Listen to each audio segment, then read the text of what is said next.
Well, I don't know if you can see it, but my boat is leaning over at about, I don't know, 15, 20 degrees because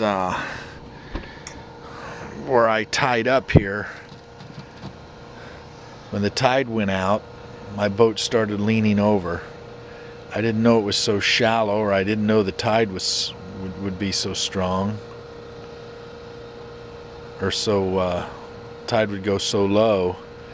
But the boat is leaning over. It's about 11 o'clock at night. I can't sleep because the boat is tilting over.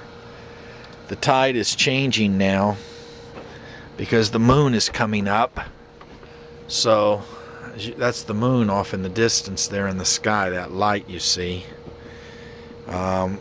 So the boat will start coming back up as the tide starts rising. But what a circus. What can I say? I learned a good lesson here.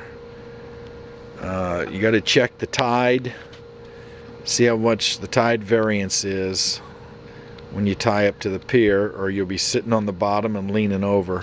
And because of the wind, I didn't lean against the pier. I leaned away from the pier. And it's because the bottom is silted up down here because of the current and all that other stuff. A lot of excuses, but it was my fault. No question about it.